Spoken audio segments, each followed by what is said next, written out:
వాళ్ళు డైలీ మాకు పప్పే పెడతారు. ఒకవేళ మాది లాంగ్ జర్నీ అయ్యి పొద్దున కొంచెం లేట్ అయ్యి పొద్దున వస్తే రాత్రంతా ఎవరితో వండొచ్చినావా అని అది ఇది మాట్లాడతారు.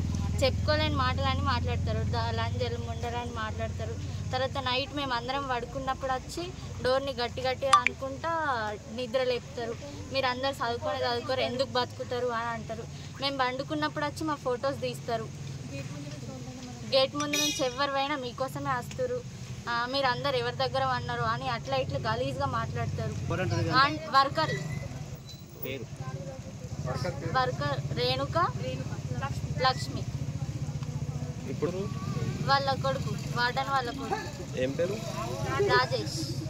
డైలీ వస్తారా? డైలీ వస్తాడు. అందరి పైన చేతులు వేసుకుంటే మాట్లాడతాడు. ఇక్కడ వచ్చి మందు ఏమైనా తాగడం చేస్తాడా?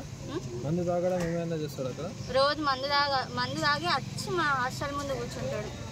వచ్చి మీ రూమ్లలో దొరుకుతాడు. అక్కడ బయట కూర్చొని అందరిని కిందికి పిలుచుకొని మాట్లాడతాడు. చేతులు వేసుకుంటే మాట్లాడతాడు.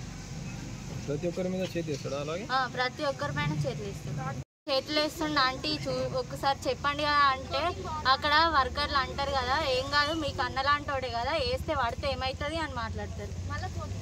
మళ్ళా తినడానికి పోయినప్పుడు మంచిగా ఉందా మీకు, గట్లాంటి వాళ్ళు అయితేనే కరెక్ట్ మంచిగా అయింది మీకు అని మాట్లాడతారు.